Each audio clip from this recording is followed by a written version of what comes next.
Pemirsa Suyanto.id, mudah-mudahan Anda semua selalu sehat walafiat, bahagia dan sejahtera bersama keluarga.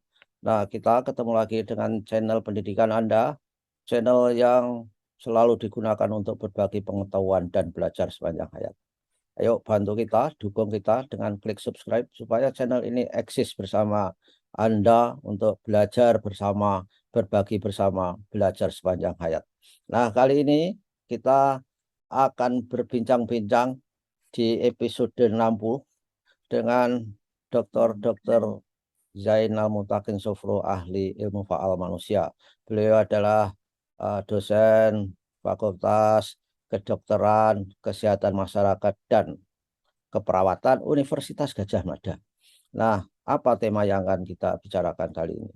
Kita ingin tahu, dan saya ingin tahu, dan insya Allah saya mewakili Anda semua ketidaktahuan itu, yaitu akan bertanya, organ tubuh manakah yang paling penting, yang harus kita jaga dengan baik, supaya organ itu tetap bekerja sesuai fungsinya, sehingga kita bisa menjadi orang yang sehat, holistik, produktif, dan tentu saja harapannya memiliki usia panjang yang bermanfaat bagi sesama. Nah, kita sapa dulu. Assalamualaikum warahmatullahi wabarakatuh, dokter. Waalaikumsalam warahmatullahi wabarakatuh. Nah, gimana dok? Pertanyaan kami tadi dok, organ mana ya yang harus kita jaga benar-benar itu?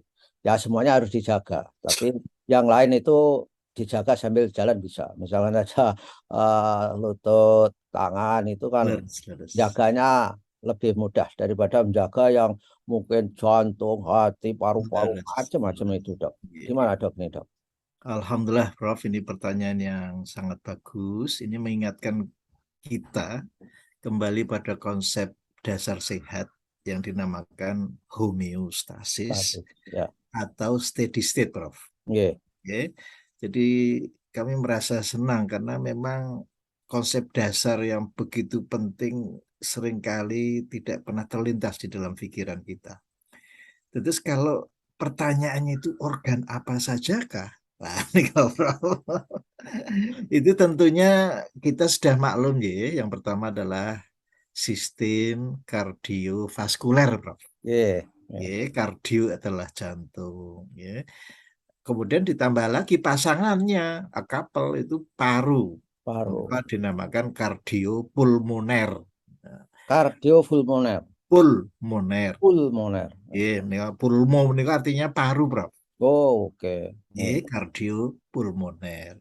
Ingkang kaping kali, Prof, yang sekarang isunya sedang merebak, itu ginjal loh, Prof. Oke. Kenapa banyak adik-adik kita yang meninggal gagal ginjal? Ya, Prof. Iya. Kemudian yang ketiga adalah sistem pencernaan loh, Prof. Iya. Nah, ini kita sering abai. Jadi Hmm. sistem pencernaan itu kalau kerjanya itu berlebihan, Prof, itu malah bisa menguras oksigen otak, gitu. Hmm. Mengapa tanda-tandanya orang kok kalau habis makan kekenyang kok ngantuk ya? Oh. Oh.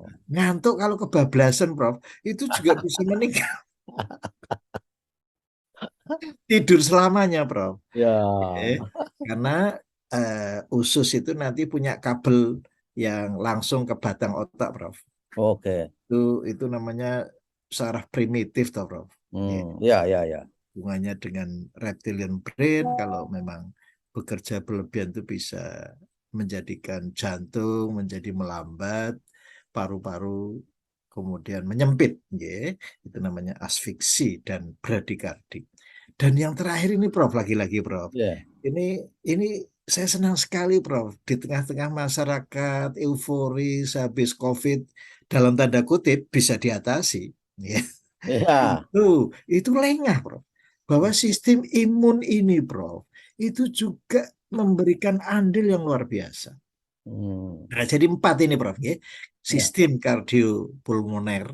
Ya. Hmm. Yang Ya. kedua adalah ginjal, Prof. Hmm. Yang ketiga adalah GI tract, ya, Hmm. sistem pencernaan. Prof kan juga sering mendengar istilah GERD itu ya. Oh iya iya iya iya. Itu Oh juga bisa bablas loh itu. ya Sampai ke paru, ke pelepakan ya ya bablas. Nah, yang terakhir, Prof, ini harus kita perhatikan lah imun sistem kita. Ya. Jadi imun yang lemah ini ya membuat kita tidak berdaya. Kalau sampai proses inflamasi peradangan tuh sampai ke otak, ke jantung, ginjal itu ya fatal juga, Prof. iya. Jadi Oh. saya berterima kasih, Prof. Ini walaupun judulnya temanya mendadak, Ini saya namanya merasa gembira loh, Prof. ya Iya.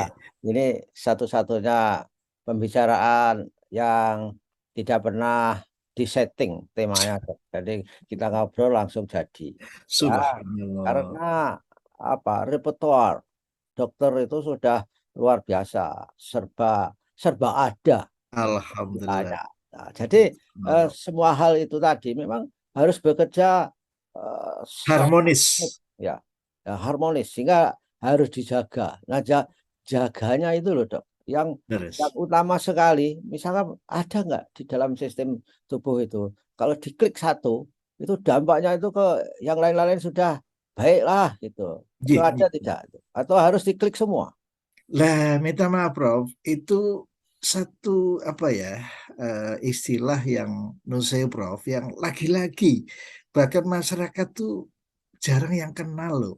Itu yang kita namakan corticobulbar pathways, Prof. Hmm. Ya. Jadi cortico itu cortex artinya lapisan otak luar. Ya. Hmm. Ya. Bulbar itu adalah batang otak, Prof. Ya. Oh, Pathways itu kan jalur gitu. jalur Itu ya. yang harus dipelihara, Prof. Oh. Nah itu yang dikerjakan Prof Yanto kan sekali klik kena semua gitu. Luar biasa. Jadi ini menarik, Prof, dalam forum ini kami mengajak ya bagaimana kita itu senantiasa aware bahwa kendali semua, regulator semua itu adalah corticobulbar pathways yang isinya, Prof, Iya, itu saraf-saraf otak semua itu, Prof. Ya. iya. Yang pertama adalah saraf ke-10. Ya. Hmm. Maka kita harus banyak memperhatikan pernapasan kita. Janganlah bernafas itu diserahkan pada kehendak tubuh, Prof. Iya, iya, iya, oke. Ya harus kita latih. Hmm. Ya, jadi Oh, breathing, Prof. iya, breathing, iya. Oke. Jadi dalam seminggu ya 3-5 kali lah kita sadar harus ngunjal nafas yang panjang dan Panjang. dalam Itu gitu. dampaknya pada paru-paru lebih sehat loh, karena diberi latihan beban dok ya. Lah, kita sudah pernah bincang-bincang tuh, Prof. Yang Iya. namanya paru bagian atas itu kan yang paling menderita itu. Oke, iya, iya. Karena suplai itu kan didorong gaya gravitasi cenderungnya ke paru Oh. bagian bawah, Prof. Hmm. Itu namanya lobus yang paling bawah. Paru itu kan ada 3 kotak ya. Hmm. Kotak yang bawah itu yang banyak mendapat aliran darah, yang tengah lumayan lah ya. Yang Hmm. atas ini yang paling menderita sehingga mudah sekali dipencoi penyakit itu loh. Ya, Oke. itu Nah, paru. jadi untuk mengurangi penderitaan paru-paru bagian atas itu latihan breathing itu dok. Breathing, ya. Ya, breathing ya. Pernapasan, tarik nafas panjang, lepaskan pelan-pelan gitu. Jadi nu sewu, Bro, saya ini pernah belajar menyanyi itu kan bosen ya. Oh, Iya. pun acaranya cuma tarik nafas, keluar jangan jangan boros, pelan-pelan. Nyanyi ini kapan ya, Bro? Nah, Lajeng sebetulnya kedua, kalau Bro. kalau dok, kalau kita punya pengetahuan persoalan napas saja kita sambil jalan itu kan gratisan dok. Nggak usah Lah, nggak usah pakai biaya lagi. Sambil persis. napas setiap langkah, inhale, exhale gitu kan bisa. Langsung. Leres. Bisa Leres, bisa. Bro. Jadi jangan sekali lagi menyerahkan Hmm. urusan nafas itu pada tubuh gitu loh. Ya. Kita itu diberi alam kesadaran untuk melatih loh, Bro. Hmm. Nah, jadi menurut saya, Prof, ya, Nih. jadi nasibnya jantung dan paru itu mirip ya. Mereka itu punya pusat otomasi, Prof. Hmm. Jadi, tapi dia itu bisa dilatih loh, Prof. Ya, ya, Jantung yang tadinya semenit 90 kali, itu bisa kita atur bisa ya, sampai 50 bahkan sampai 30, Prof. iya, iya. Oh, Pernapasan juga begitu. Itu tanpa disuruh ya. keluar masuk dengan sendirinya. Tapi sesekali lah kita harus secara rutin melatih gitu loh, Prof. Jadi kalau kita tahan napas agak lama gitu sampai eh, pakai effort, pakai upaya itu bagus atau nggak bagus, Dok? Ya, bagus, Prof. Asal nung sewu nggih, Eh, itu harus didukung oleh kados kalau wau Prof ngendika kalau tangan itu ya tidak mematikan itu kaki tidak mematikan, tetapi pernapasan itu perlu didukung dengan gerak tadi, Prof. Oh, Jadi jangan diem terus tarik nafas, lepas. Lebih baik dengan gerak gitu. ya, ya, Karena ya. tujuan kita menarik nafas untuk memberikan jatah pada alat gerak, Prof. Hmm. Nah, dan kalau cuma diem saja, ini dikhawatirkan, Prof. Itu jantungnya tidak kuat, Prof. Oke. Ya, Oh, ini iya. pengalaman, Prof ya. Saya ini kan pernah jadi dokter di emergensi. Ya, Hmm. mereka berlatih pernapasan di lapangan, Prof. Iya. Oh, tiba-tiba biru ini bibirnya. Oh, Kita bawa ke ICCU. Terus pendekarnya saya ajak latihan research dengan kami di kampus, Prof. iya, iya, Jadi waktu zamannya latihan pernapasan itu, Prof. iya. Akhirnya kurikulumnya berubah.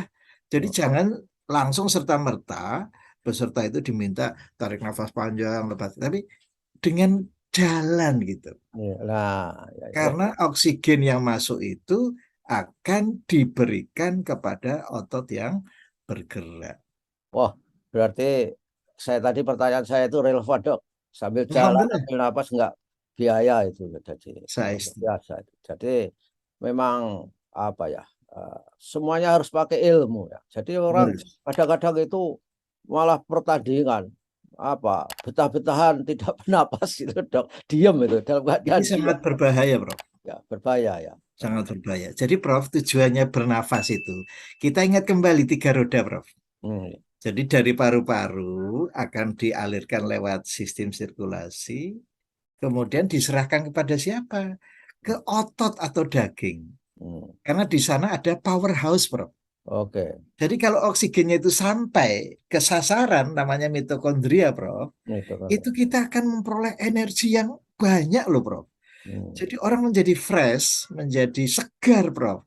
Jadi kesegaran itu indikasinya adalah oksigen itu bisa diterima bagian yang terdalam dari otot yang namanya Hmm. mitokondria, Prof. Wah, wah, wah. Oke. Ini yakin ini akan saya lakukan, Dok. Ini kan Alhamdulillah. murah sekali untuk melakukan itu sambil Saya jalan bernapas dan luar biasa. manfaatnya luar biasa itu. Nah, Saya setuju. kalau jantung, Dok, kalau jantung tentu saja harus dipelihara dengan cara ya itu tadi di samping ada lagi apa, Dok itu? Jantung itu tadi kan kita sudah kenal prinsip fit nih, Prof. Nggih. Ya, Frekuensi, intensity, time, and type. baik. Jadi yang penting, Prof, kata kuncinya jantung itu bekerja ritmis loh, Prof. Ya. Nah, tadi Prof sudah nyinggung-nyinggung itu almarhum Hmm. teman kita itu aritmia itu tadi ya, Prof. Ya. Ya, mati dalam usia sangat muda. Jadi sekali lagi olahraga itu yang bisa menjadikan oksigen itu mudah diserap oleh tubuh adalah gerakan-gerakan yang ritmis, Prof. Fitness ya. Oke. Teratur. Ya. Beratur, berirama, gitu. Hmm. Dan tidak perlu lama-lama, 30 menit aja sudah cukup. Ya, ya, ya. Maksimal 45 menit. Ya, kalau sudah latihan itu sebetulnya lama-lama menjadi kebiasaan dan itu bisa dinikmati, Dok. Saya Bisa. kan iseng-iseng ya latihan push up, Dok. Tadinya Iya, iya. saya hanya kuat 3 kali, Dok. Tapi Masya dalam Allah. waktu 2 bulan, saya sekarang kuat 15 kali. Setiap, Subhanallah. setiap habis berdoa, sholat itu, saya latihan push up biar katanya kalau otot itu nggak digerakkan kan nggak baik, Dok. Betul nggak? Nun sewu, Prof. Ada istilah yang menarik. Use it or lose. Lucid. Oke. Ya, ya, ya, ya. Subhanallah. Luar biasa, gitu, Dok. Terima kasih, Dok. Alhamdulillah. Ini informasinya sangat penting dan mudah-mudahan Alhamdulillah. para pemirsa bisa mengikuti dan share kepada orang-orang yang dicintai, anak cucu, pakde, bule, supaya bisa hidup dengan cara sehat holistik. Terima kasih ya Dok atas kehadirannya, dan ketemu lagi. Kita tidak bisa panjang-panjang karena kita berdua harus segera luring Dok ini katanya. Betul. Alhamdulillah. Terima kasih Dok. Wassalamualaikum warahmatullahi wabarakatuh. Waalaikumsalam warahmatullahi wabarakatuh.